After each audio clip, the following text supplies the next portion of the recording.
가끔 우리 성도님들이 이제 기도 부탁을 하곤 할 때 때로 이제 이런 기도 부탁을 받습니다.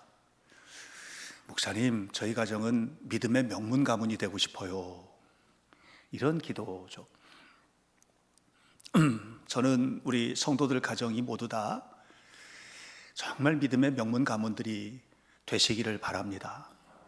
믿음뿐만 아니라 믿음의 명문 가문으로 세워진 사람들의 면면을 보고 또 삶을 들여다보면 가정도 그렇고 모든 면에서 정말 탁월하게 하나님의 복을 받는 것을 보게 되는데, 사회적으로도 세상적으로도 정말 명망 있는 그런 가정을 이루는 축복을 누리시기를 간절히 바랍니다. 제가 이렇게 우리 성도들의 가정과 삶이 좀 아름다웠으면 좋겠다. 또 지난주에 가정 회복을 위한 A, B, C, D, E에서 C까지를 함께 나눴는데, 이런 쪽에 이제 관심을 갖다 보니까 성경에 나오는 가정들의 이야기, 여기에 좀 집중해서 들여다보게 됩니다.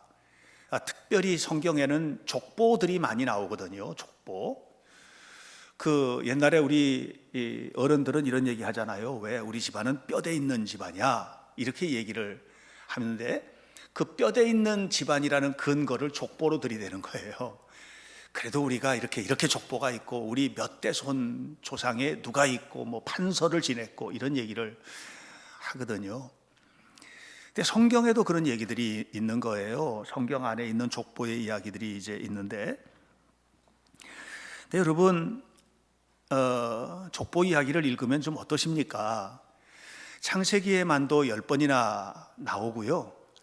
또 역대기를 들여다보면 역대사항이 시작되면서 족보 이야기가 나오더니 무려 1장, 2장, 3장, 4장, 5장, 6장, 7장, 8장, 9장까지 이 많은 이야기가 족보 이야기로 가득 채워져 있습니다. 성경에는 예수님의 족보 이야기도 두 군데 나오거든요.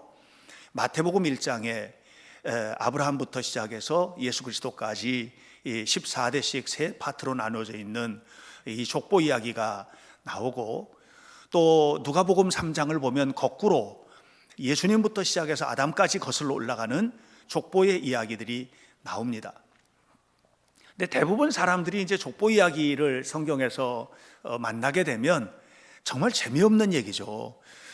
이제 알 수도 없는 사람들의 이야기가 쭉 기록되어 있고, 뭐 그 중에서 가끔 한 번씩 여러분들이 아는 사람의 이름이 등장하기도 하는데 그 사람이 그 사람인지는 모릅니다. 왜냐하면 이름이 똑같다고 해서 다 똑같은 사람은 아니기 때문에. 이렇게 그래서 족보의 이름들이 나오면 알지도 못하는 사람, 그 이름도 혀꼬부라뜨리기 어려운 그런 이름들이 나오면 그냥 휙 지나가고 생각 없이 읽게 되는 경우들이 많은데요. 그런데 저는 족보 이야기를 읽으면서 은혜를 참 많이 받습니다. 물론 제가 목사니까 성경을 남들보다 많이 읽는 것도 있고, 또 성경을 공부하기도 하고, 족보에 나오는 사람들 하나하나를 들춰보기도 하고, 이렇게 하니까 은혜를 받는 것이죠. 아니까 은혜를 받는 거예요. 근데 그 족보 이야기에 나오는 사람들 하나하나가 얼마나 의미 있는 이야기들이 담겨 있는지 모릅니다. 특별히 그 족보 이야기, 성경에 나오는 족보 이야기에 거의 대부분, 뭐 몇몇 족보들은 좀 다르지만, 예를 들어서 누가복음에 나오는 족보 이야기나 또 역대기에 나오는 족보 이야기는 아주 통틀어서 모든 것들을 다 이야기해주고 있어요. 그럼에도 불구하고 거기도 마찬가지인데, 이 족보 이야기들을 소개할 때 특징이 맨 꼭대기 조상부터 끝에까지 이렇게 꼭대기 조상부터 나까지를 얘기하는 게 아니라는 거예요. 우리는 족보 이야기를 할 때 뭐 박혁거세부터 몇 대손 해가지고서 나까지 이렇게 이제 하잖아요. 근데 성경의 족보 이야기는 나로부터 누구까지 이렇게 갑니다. 되게 독특하죠?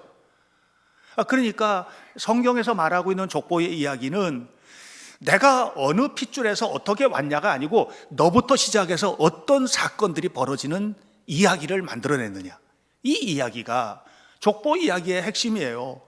창세기 4장에 보면 족보가 나오는데 가인의 족보가 나와요. 가인부터 시작해서 그 후손들의 이야기예요. 또 창세기 9장을 보면 노아의 족보 이야기가 나옵니다. 노아부터 그 후손들의 이야기예요. 또 11장에 보면은 아브라함에 관한 셈의 족보가 나오는데 셈부터 시작해가지고 나오는 족보예요. 창세기 36장을 가면 거기에 에서의 족보 이야기가 나옵니다. 에서부터 시작해서 이야기고 46장에는 야곱의 족보가 나오는데 야곱부터 시작을 해가지고 그 12명의 자손들을 통해서 펼쳐진 이야기들이 거기에 나와요. 다시 말하면 조상부터 시작해서 나까지의 족보가 아니라 나로부터 시작해서 하나님의 역사가 어떻게 펼쳐져 나갔는지에 관한 이야기가 족보 이야기 속에 있다는 거예요. 왜 이렇게 했을까? 왜 이렇게 했을까? 여러분, 어떤 조상부터 나에게까지 어떻게 왔다, 이것보다 중요한 것은 나는 지금 어떤 이야기를 앞으로 만들어갈 것이냐, 이게 중요하다는 것을 우리에게 알려주고 있는 겁니다. 부모가 어떻게 됐고, 내가 세상에 태어날 때 말이지 나도 누구처럼 금수저 물고 태어나야 되는데 흙수저를 물고 태어났고, 이게 아니라는 거예요. 너는 뭘 물려줄래? 너는 무엇을 나눠줄래? 너는 어떤 믿음을 후손들에게 나눠주고 물려줄 거야? 이 이야기를 성경은 지금 질문하고 있는 것입니다. 그러니까 똑같은 피를 받고 태어났는데도, 예를 들어서 아담에게서 태어난 가인이 있고 셋이 나오는데 아벨은 죽었고, 그런데 이 두 사람의 족보가 거기서부터 어떻게 돼요? 아담이 물려준 건 똑같은 걸 물려줬는데 여기서부터 이야기는 전혀 다른 얘기가 펼쳐지거든요. 하나는 패역한 가문의 이야기, 하나는 믿음의 명문 가문의 이야기, 이렇게 나눠지게 되는 거예요. 여러분들이 믿음의 명문 가문을 이루게 하옵소서라는 기도는 뭐냐면, 그 기도의 핵심은 이겁니다. 나 하나님 앞에 살 겁니다. 절대적으로 주님 앞에 살 겁니다. 이게 전제되지 않고는 이런 기도 어림도 없습니다. 저는 지난주 이번주 이제 가정 회복을 위한 이야기를 하는데, 이 가정 회복의 핵심은 뭐냐면 여러분들이에요. 여러분들이 하나님 앞에 어떻게 살 것인지, 여러분들 한 사람 한 사람이 하나님 앞에서 내가 어떤 태도를 가지고 살아서 내가 주님 앞에 인정받고 주님이 열어주시고 주님의 축복을 누릴 것인지에 대한 이야기를 하라는 거예요. 좋은 일만 내가 가지고 있는 건 아니에요. 우리 성도들 가운데도 지금도 굉장히 어려운 가운데 있는 분들도 있고, 경제적으로나 또는 질병 때문에 힘든 분들도 있잖아요. 지금 내가 어떤 형편에 있느냐의 문제가 아니고, 그런 속에서도 나는 어떻게 하나님을 바라보고 있고 또 어떤 믿음을 물려줘 나갈 것인지에 대한 이야기를 지금 질문하고 있는 것을 여러분 생각해야만 합니다. 회복돼야만 합니다. 가정이, 여러분들이 회복되셔야만 합니다. 여러분들의 믿음이 회복되셔야만 합니다. 하나님 앞에 건강하게 사셔야 됩니다. 하나님 앞에 건강하게 산다는 것은 교회 열심히 다니는 것만으로 규정해서는 안 됩니다. 하나님 앞에 건강하게 산다는 것은, 하나님은 온 세상과 우주에 관심이 있으신데 이웃과의 관계, 직장의 관계, 일과의 관계, 학업과의 관계, 우리 모든 것이 그 속에 담겨 있어요. 다시 말하면 세상에서 건강하게 사는 거예요. 그러니까 그런 속에서 하나님의 축복을 누리게 되는 겁니다. 지난주에는 그 부분을 가지고 ABC를 함께 나누었습니다. Accept, Believe, Care.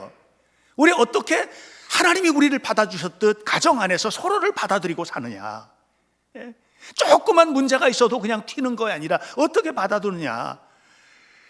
우리가 하나님을 어떻게 믿고 사느냐, 그리고 서로 어떻게 믿느냐, 그리고 진짜 눈에는 눈, 이에는 이, 이런 정도의 사랑이 아니고, 세상의 사랑은 다 나와 관계 있기 때문에 사랑인데, 그런데 성경은 너를 증오하는 사람도 사랑할 수 있어? 이렇게 질문하는데, 우리 정말 우리는 그런 능력과 힘이 안 되잖아요. 그럼에도 불구하고 가정 안에서, 가족이니까 서로 돌보고 사랑하는 이 마음을 가지고 내 사랑하는 아내를, 남편을, 자녀를, 부모를 사랑하고 돌보고 살 수 있느냐, 이런 얘기들을 함께 나눴어요.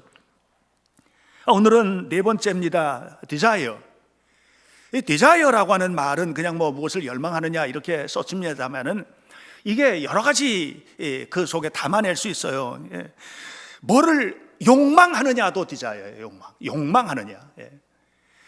뭘 염원하고 사느냐, 이것도 desire. 뭘 미래에 대한 소망을 어떻게 가지고 사느냐, 이것도 desire.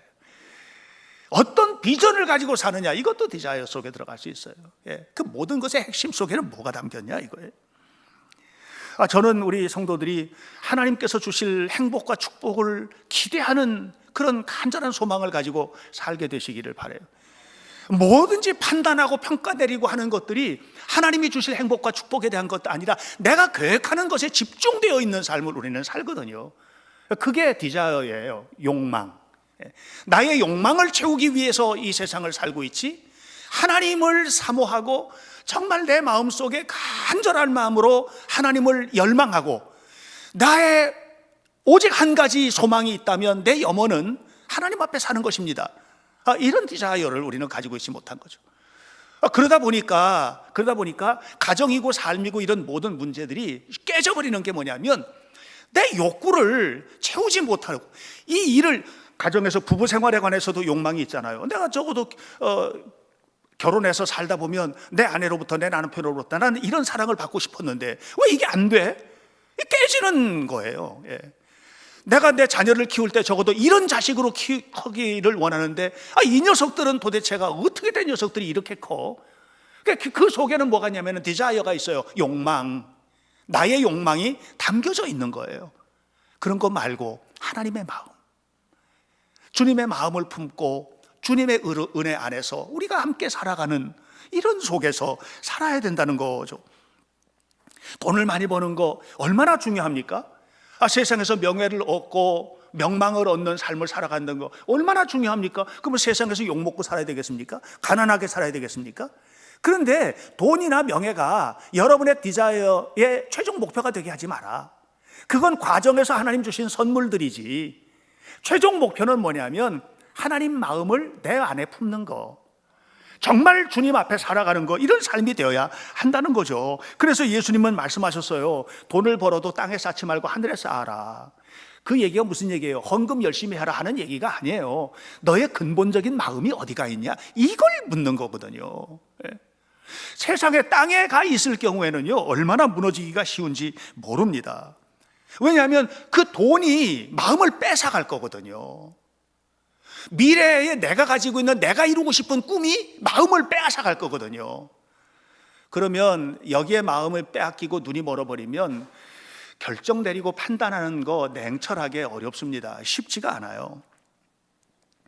거기에는 참다운 행복이 없다는 것을 주님이 말씀하시는 거예요. 마태복음 6장에서 도산서원에 가면, 그 도산서원은 원래 퇴계 이황이, 퇴계 선생님이 서원을 만들지 않고 서당을 만들었거든요.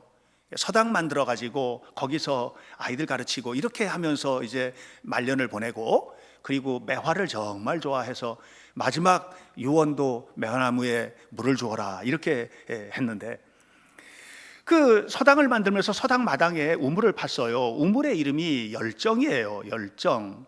맑을 열자에 우물정자.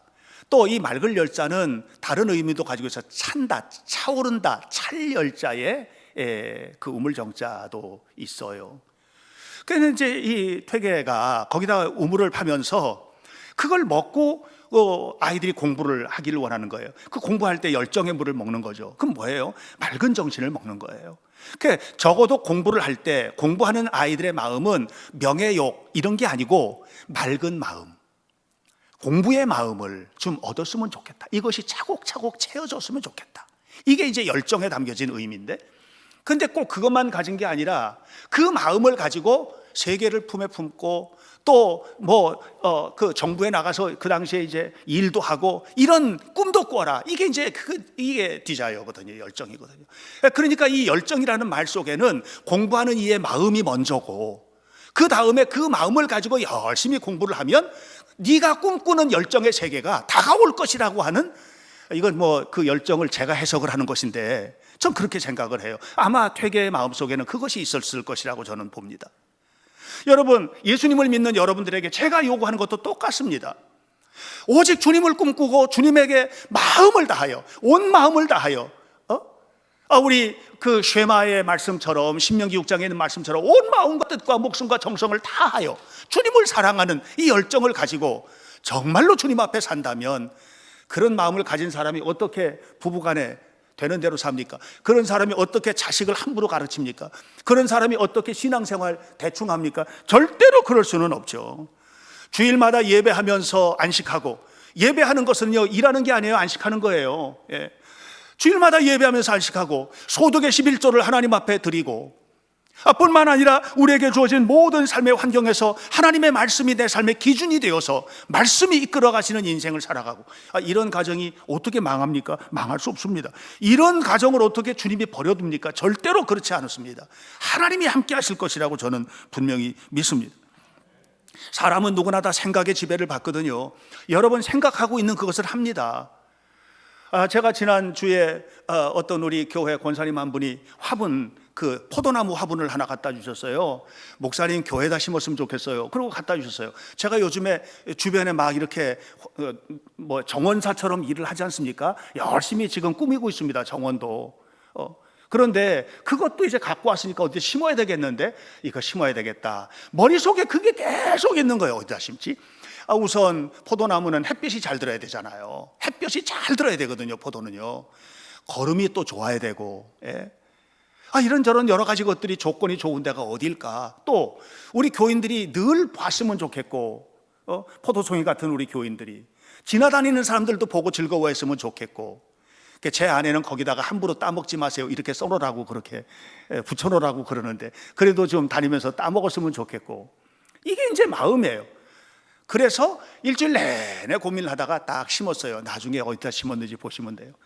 포도덩쿨 전봇대로 다 이렇게 올려가지고 그냥 그늘 만들어서 이렇게 할 거예요. 제가 잘 만들어 놓겠습니다. 무슨 얘기냐? 생각하고 있는 걸 행동에 옮긴 거예요. 여러분 누구나 마찬가지입니다. 생각하고 있는 것을 행동에 옮기는 거거든요. 우리 모두가 다 그런 겁니다. 여러분 요한복음 13장을 보면 그 가룟 유다의 얘기가 나오는데, 성경이 이렇게 말합니다. 가룟 유다 마음속에 예수님을 팔 생각이 있었다는 거예요. 근데 이 팔 생각을 마귀가 갖다 줬다는 거예요. 자기 속에서 그냥 생각한 게 아니고 마귀가 갖다. 그 마귀가 뭔 줄 아세요? 뿔난 마귀가 갖다 준 게 아니에요. 그 마귀 속에는 정말 많은 사람들이 있어요. 가룟 유다는 열심당원이었어요. 열혈당원, 그걸 시카리스라고 하는데, 이 안에다가 단검을 품고 다니다가 로마 사람들 보면 죽이고 도망하고 할 정도로 적극적인 독립투사들이에요. 이게 유다의 삶이었어요. 근데 그가 예수님을 만나서 제자가 됐는데 그 주변에는 늘 그런 사람들이 있는 거예요. 계속해서 듣는 거죠. 야, 너의 선생님 그렇게 해가지고서 이 나라를 로마에서 독립시키겠냐? 안 된다. 그거 쳐버려. 쳐버려. 안 돼. 그건 문제 해결이 안 돼. 수많은 얘기를 들었을 거 아니겠어요? 그건 이 유다도 자기 나름대로 판단이 될 거 아니에요. 수많은 정보를 듣고, 그리고 마음속에 생겨서 안 되겠구나 진짜. 예수님을 팔아버리는 게 낫겠다. 여러분 만나는 사람으로부터 듣는 얘기가 여러분의 마음속에 생기는 거예요. 여러분 뉴스에서 듣는 얘기가 여러분의 마음속에 생기는 거예요. 저절로 생기는 법이 없어요. 여러분 성경을 읽으시길 바랍니다. 하나님의 말씀을 읽어야 말씀이 마음속에 생기지. 여러분 예배를 드리고 설교를 듣고 성경 공부를 하고 함께 나누고 이런 일들을 해서 내 안에 뭐예요? 생각이 건강해져야 되는 거예요. 생각이. 요셉이 애굽에 팔려갔지 않습니까? 형들이 팔았어요. 형들이, 세상에 형들이 팔아버렸어요. 그런데 요셉이 팔려갈 때 다 무너졌죠. 가족 무너졌죠. 부모 떠나버렸어요. 이제는 할 수 있는 게 아무것도 없어요. 예? 이 어린아이가 말이죠, 완전히 다 무너졌어요. 그런데 딱 하나가 안 무너진 겁니다. 뭐가? 생각이 안 무너진 거예요. 요셉은요 노예로 팔려갔어도 생각의 끈을 절대로 놓지 않았어요. 하나님이 하신다, 하나님이 역사하신다, 하나님이 계셔. 다 떠났어도 하나님은 나와 함께 계셔. 내가 이방 땅에 왔지만 이곳에도 하나님이 계셔. 이게 요셉의 생각이에요. 나중에 억울하게 감옥에 갇혀도 그 생각을 놓치지 않았어요. 나중에 원수 같은 형을 만나는데, 형들을 만났을 때도 그 생각을 놓지 않았어요. 그래서 뭐라 그럽니까? 형님들 걱정하지 마세요. 내가 애굽의 최고의 권위자가 되었고 형님들 얼마든지 처단할 수 있지만 안 그럴 겁니다. 왜? 형님들이 나를 판 게 아니라 하나님이 나를 이곳에 보내신 거예요. 이렇게 얘기합니다. 이게 뭐예요? 생각이거든요. 여러분의 마음의 생각을 건강하게 가져야 돼요. 여러분들의 열정의 핵심이 뭔지를 아셔야 돼요. 뭐가 나의 디자이어인가? 내가 무엇을 위하여 살고 있는가? 나를 이끌어 가시는 본질은 뭔가? 나를 이끌어가는 본질, 돈? 명예? 세상적인 거? 그게 아니라는 거죠. 하나님이 이끌어 가시는 거죠. 그래서 여러분의 가정에 주님을 향한 디자이어가 가득해야 돼요. 그래서 서로 간에 꿈을 꿔도 주님을 꿈꾸고 함께 사랑하는 이런 삶을 살아갈 때 이런 가정은 철저하게 하나님이 지켜주시고 이끌어 주실 줄로 믿습니다. 제가 어떤 성도가 그 성경을 읽다가 너무 깜짝 놀란 얘기가 있다는 거예요. 그건 뭐냐면 예수님께서 말씀을 하신 말씀이에요. 요한복음 8장 32절에서 진리를 알지니 진리가 너희를 자유케 하리라. 자기는 이해가 안 됐대요. 왜냐하면 자기는 교회를 다니면 다닐수록 부자연스러워지고 성경 말씀을 알면 알수록 구속이 되고 자꾸만 이렇게 억압이 되고 자유를 잃어버리고 이런 거지. 어떻게 하나님의 말씀을 잘 알면 알수록 자유로워진다는 거, 이건 이해가 안 됐대요, 자기는. 그래서 실험해 보기로 했대요. 진짜인가 하고. 근데 이 사람이 이제 그 거짓말을 밥 먹듯 많이 하는 사람이라 거짓말하지 말아야 되겠다. 예수 믿는 사람들도 많아요, 거짓말 잘하는 사람들. 두 번째, 친구들하고 절대로 술 먹지 말아야 되겠다. 세 번째, 가족들을 소중하게 여기는 일을 해야 되겠다. 이렇게 생각을 했대요. 그래 가고서는 하는데 전에는 밖에서 이렇게 늦게 들어와도 집에만 오면 입 열면 아내한테 거짓말하고 애들한테도 거짓말하고 막 이렇게 하고 사는 거예요. 직장에서도 자기 유리한 쪽으로 거짓말하고 절대로 거짓말을 안 하고 그리고서 밖에서 엉뚱한 데 가서 술 먹고 못된 짓 하고 다닐 일이 없으니까 집에 오면 점점 자기가 두려울 것도 없고 불안할 것도 없고 그냥 거짓말한 거 발각날까 봐 그냥 그럴 것도 없고 점점 자기 삶에 자유가 넘치더라는 거예요. 예수님을 믿는다는 게 이 자유로구나. 여러분, 예수님을 잘 믿는 거는요, 자유로워지는 거예요. 그러니까 여러분들 주님을 열망하셔야 돼요. 말씀을 열망하셔야 돼요. 주님을 꿈꾸셔야 돼요. 이런 가정이 되면 명문 가족 되는 겁니다. 뿐만 아니라 마지막으로 erase. 이게 무슨 얘기냐면은 우리가 이제 지운다는 뜻이거든요. 지우개를 eraser라고 하잖아요. erase. 지워버리는 거예요. 삭제하는 거예요. 이 단어를 사전에 치면 그냥 지우다라는 뜻만 나오지 않고 아예 삭제하다 이렇게 된 거예요. 요즘에 검찰에서 문제가 생기면 휴대폰 갖다가 디지털 포렌식으로다가 아예 싹 다 지운 것까지도 다 복원해낸다고 하는데, 여기서 말하는 이 용서, 이 이레이저는 뭐냐 하면 포렌식을 해도 안 나오게끔 완전히 지워지는 거예요. 여러분 가정이 그래요? 안 그래요? 우리 가정.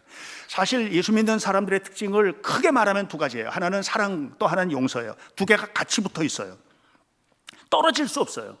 그런데 언제부턴가 우리 사회에, 우리 가정에 용서가 사라졌어요. 요즘에는 이런 말들이 유행입니다. One strike out. 한 번 걸리면 끝이에요. 스포츠, 그 다음에 서울시장 이번에 성범죄에 관한 하는 원 스트라이크 아웃이다 이렇게 이제 했다고 그러더라고요. 오세훈 시장이. 뿐만 아니라 어디를 가든지 그런 일들이 만연해 있어요. 원 스트라이크 아웃이에요. 두 번도 없어요. 완전히 끝나버리는 거예요. 옛날 랍비들은 예수님 당시에 이렇게 했습니다. 누군가가 잘못을 하면 3번 용서해 주라는 거예요. 3번. 정말 선심을 쓰는 거예요. 3번씩이나 용서해 줘야 되니까. 그래서 베드로가 한 번은 예수님께 묻습니다. 예수님, 저는 인심을 좀 더 쓰겠습니다. 7번 용서해 주면 되죠? 이렇게. 그랬더니 예수님이 그 말을 딱 받고 나서 뭐라고 그러셨냐면 7번 용서해라. 그거를 묶어서 70번씩 해라. 7번씩 70번이라도 용서해라. 이게 무슨 얘기예요? 그래, 용서하고 살라는 거예요. 가능해요? 여러분 가능하세요? 이건 정말 불가능한 얘기예요. 한 번도 어려운데, 원 스트라이크 아웃 시대인데 어떻게 7번씩 70번을 용서를 하라는 말입니까? 이건 정말 어려운 얘기입니다. 이게 어려운 이유는 뭐냐 하면 우리는 모두 기억의 사람들이라서 그래요. 여러분, 우리의 기억력은요 대단합니다. 안 잊어버립니다. 절대로 안 잊어버립니다. 상처받은 말 안 잊어버리셨죠? 누군가가 여러분에게 힘들게 했던 거 안 잊어버리셨죠? 그죠? 안 잊어버립니다. 절대로. 그 참 힘들고 아픈 일이거든요. 그걸 기억한다는 게 너무너무 힘들고 아픈 일인데 그걸 가지고 사는 거예요. 잊어버린 것 같은데 안 잊어버리고 가라앉아 있어서 어느 날 그 사람 보면 그냥 막 흙탕물처럼 다시 올라와 가지고 우리 마음이 어지러워지고, 또 어느 날 어떤 사건을 만나면 그거 다시 이렇게. 안 됩니다. 가족들은 가능합니까? 여러분, 가족들도 안 그래요. 가족들은 어쩔 수 없이 사는 거예요. 가족이니까. 그래서 어느 날 문제가 생기잖아요. 그러면 켜켜이 쌓아놨던 거 전부 다 끄집어내잖아요. 그냥 가라앉았던 거 끄집어내는 거예요. 켜켜이 쌓아놨던 거 다 끄집어내요. 여러분, 가정 안에 용서 없습니다. 지난번에도 그랬고, 지난번에도 그전에도 그랬잖아. 이렇게 가지. 가정 안에 진정한 용서가 있습니까? 여러분, 가정이 그래서 행복하지 않은 거예요. 지난주에도 그랬잖아요. 제가 가정 안에서 문제 해결 안 하려고 그런다. 친구랑 나가서 하는 거예요. 가까운 친구랑. 왜? 거기는 문제가 없어요. 가깝게 그냥 좋은 것만 나눴기 때문에. 오늘 우리 가정에 용서가 사라져버렸기 때문에 그래요. 무슨 말을 하든지 간에 안고 품어주고 이해하고 하는 이런 일들이 벌어져야만 하는 겁니다. 여러분, 결국은 용서라는 것은 말이죠, 내 능력이 아닌 거예요. 우리는 용서할 수 있는 사람이 아니에요. 하나님은 우리와 다르십니다. 이사야서 43장 25절에 이렇게 말씀하셨습니다. 나는 너의 허물을 완전히 씻어버리는 자다. 너의 죄를 기억하지도 아니하리라. 이렇게 말씀하셨고요. 이 일을 실제로 하셨는데 그것이 십자가 사건입니다. 여러분 정말 용서해 보셨습니까? 오늘 여러분 결심 한번 하시죠.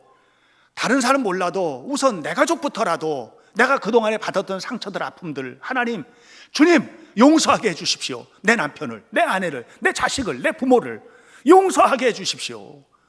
정말 용서하고 살고 싶습니다. 이것이 출발이에요. 그렇게 해서 믿음의 명문 가문이 되어 가는 겁니다. 가족이니까 그냥 넘어가는 게 아니라 정말 받아들이고, 제가 지난번에 설교하면서도 그런 말씀 드렸잖아요. 자식 위해서 머리에 손 얹고 기도해 본 적 있냐고, 자식의 가슴에 손을 얹고 기도해 본 적 있냐고. 한 번, 두 번은 할지 모르는데 그냥 예를 들어서 일주일에 한 번씩이라도 꾸준하게 계속해서 그렇게 여러분 해본 적이 있느냐고. 왜 그게 중요합니까? 그 속에 주님의 마음이 담겨 있기 때문에. 그렇게 기도하면서 하나님, 얘가 자라서 예수님 없어도 되니까 돈만 잘 벌고 살게 해주세요, 이렇게 기도하는 사람이 있겠어요?